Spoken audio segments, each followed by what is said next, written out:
Olá, amados irmãos, muito prazer, professor Marcos está com vocês aqui na Missão Amai e nós então vamos começar a estudar sobre os livros proféticos. É claro que até aqui vocês já viram muitos profetas nos livros anteriores, mas por que nós falamos sobre os livros proféticos e principalmente agora, estudando o livro de Isaías, que é o primeiro livro profético, nós então começamos falando sobre profetas maiores. É porque tanto os profetas maiores como os profetas menores vai no nome, o nome deles nos livros, tá bom? Então por isso nós vamos estudar o profeta Isaías e então tem no livro o nome dele. Muito bem.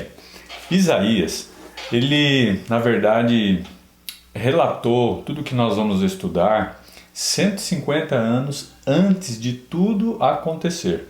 É claro que ficou para os seus discípulos que, ao passarem pelo período de exílio, eles foram estudando a palavra de Deus e vendo que Isaías havia profetizado e levou eles então a buscarem a Deus diante de tudo aquilo que Deus usou o profeta para alertar o coração do povo, que infelizmente, por não ouvirem a Deus, foram disciplinados por Deus.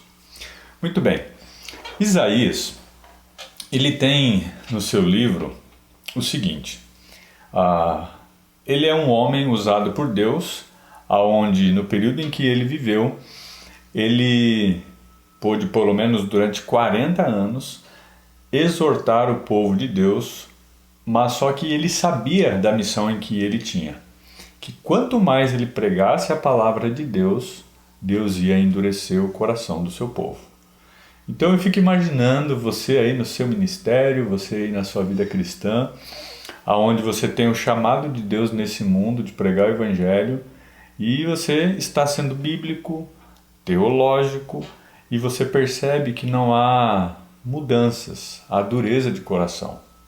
Fique tranquilo, porque a palavra de Deus diz que ela nunca volta vazia, seja no sentido de curar, salvar e transformar vidas, ou também seja como foi com o profeta Isaías, de endurecer o coração do povo, de disciplinar o povo, e assim então a palavra de Deus ela não volta vazia, no sentido de restauração, mas também no sentido de punição, de juízo e disciplina de Deus. Ok? Muito bem. Nós começamos o livro vendo de que o anúncio de Deus para com o povo teria inimigos, como foi a Síria, Babilônia, e eles então foram instrumentos de Deus para disciplinar e punir o povo de Deus, que infelizmente se tornaram idólatras, adorando ídolos de várias formas, e também se misturando com povos pagãos. A gente vê no livro algo muito triste, por exemplo, fazer tochas de fogo e depois pegar aquelas brasas e ficar adorando uma brasa acesa. Então, na verdade, é chamado de tocha de tolos. Então a gente percebe o quanto que o povo se desviou do caminho de Deus, na idolatria, na imoralidade.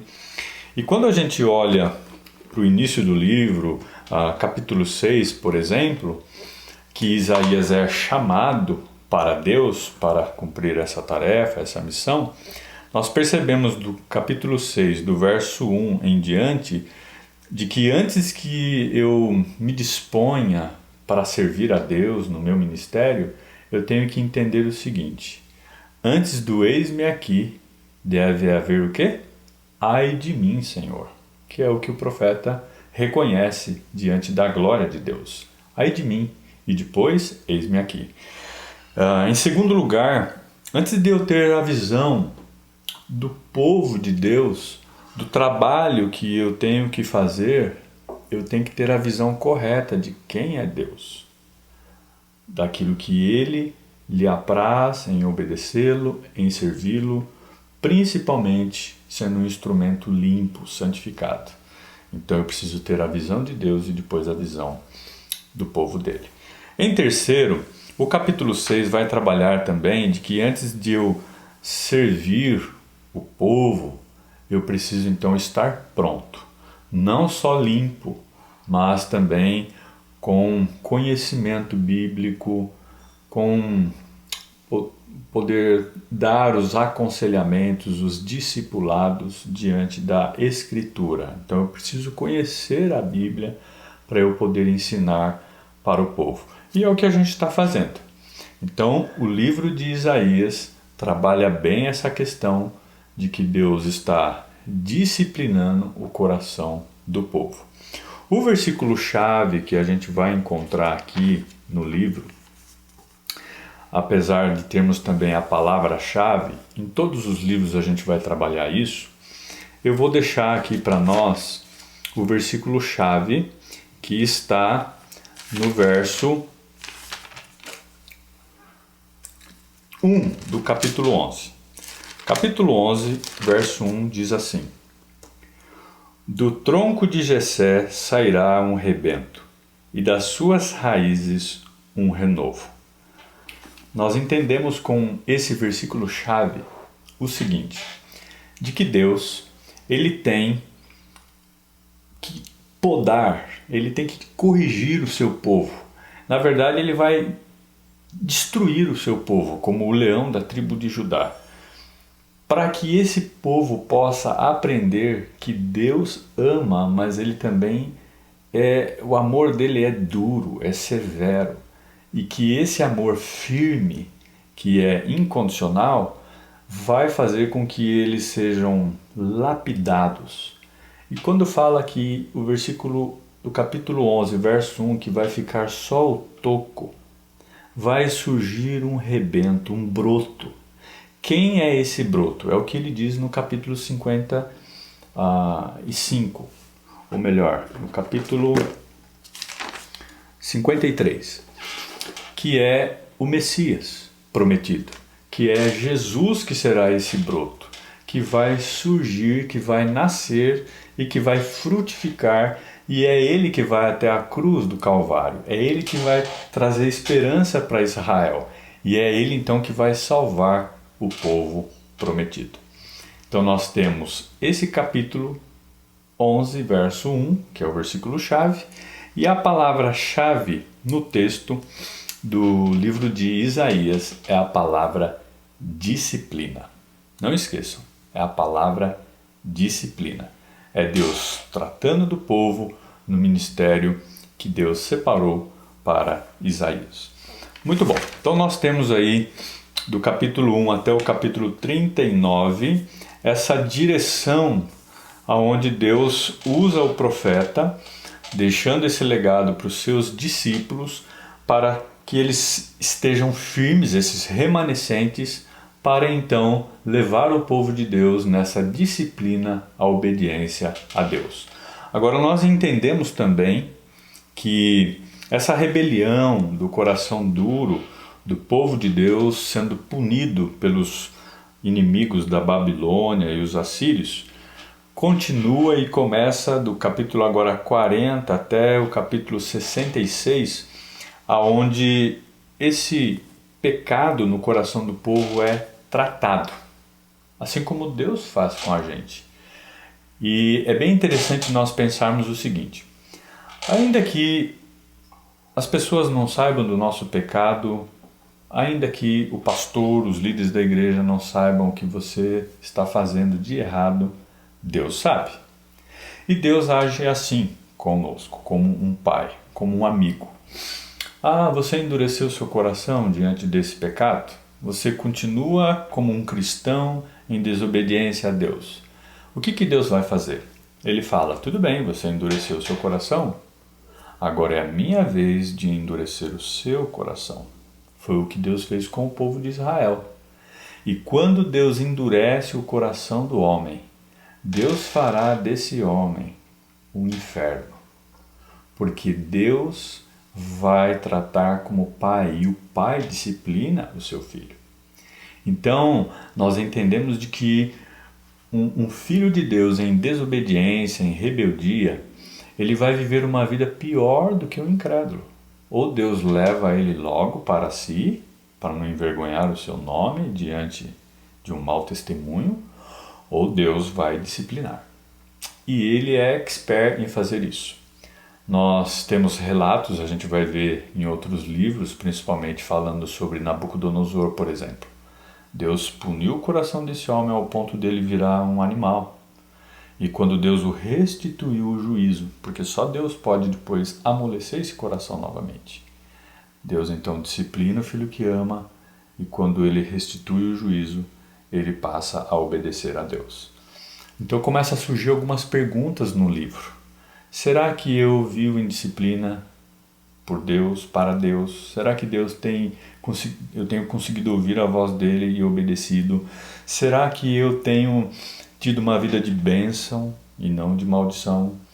Será que eu estou disposto a ser um servo de Deus no ministério missionário, pastoral, ou como um educador cristão, no aconselhamento, num discipulado, ao ponto de eu saber que talvez a pessoa não está respondendo em obediência, mas de que Deus está tratando aquele coração. E que nós não temos o poder para fazer a mudança na vida daquela alma, mas a palavra de Deus sim. Deus sim. E aí então a gente vai caminhando para o final do livro, onde Deus vai renovar, revigorar, restaurar o coração do povo. Claro que Isaías trouxe a mensagem para o povo, mas infelizmente por desobediência não obedeceram, murmuraram, questionaram, e Deus então usa o seu servo Jesus, que vai até a cruz, para restaurar esse povo. E um dia o Senhor voltará, e a nação de Israel Deus vai tratar. Creio que muitos judeus têm se convertido já. Agora nós precisamos terminar o livro pensando de que Deus quer sempre a primazia, o primeiro lugar. Nós terminamos o livro com poemas de justiça, de termos um coração rendido, de humildade, e que esses que são os remanescentes, que crerem no Senhor, herdarão o reino. Deus fará uma nova nação, um novo mundo, as promessas dele se cumprindo já no Novo Testamento. Jesus veio, o broto nasceu, nós estamos aí comemorando daqui 2 meses Natal, e então esse rebento veio para arrebentar e mostrar que o inimigo é destruído e em Cristo nós somos mais que vencedores. Nós temos a esperança de um novo céu, uma nova terra, mas nós precisamos terminar esse livro em oração. Vamos orar. Senhor, obrigado por essa oportunidade de olharmos profundamente e rapidamente o livro de Isaías, aonde o Senhor chama a nossa atenção, nos leva à disciplina para termos uma vida de temor e tremor, mas também uma vida de obediência em amor. E nós oramos, pedindo que o Senhor nos capacite, ainda que os corações estejam duros, mas que o nosso coração esteja rendido, humilde, para sermos usados por Ti. E nós oramos em nome de Jesus. Amém. Amém? E eu termino com as últimas palavras do capítulo 6, onde nós vimos que o texto fala: ai de mim, mas eis-me aqui, Senhor. Precisamos ter a visão da glória de Deus, precisamos ter a visão da santidade de Deus, precisamos ter a visão do nosso pecado, mas da provisão de Deus por mandar Jesus na cruz. E por último, temos a visão do chamado de Deus.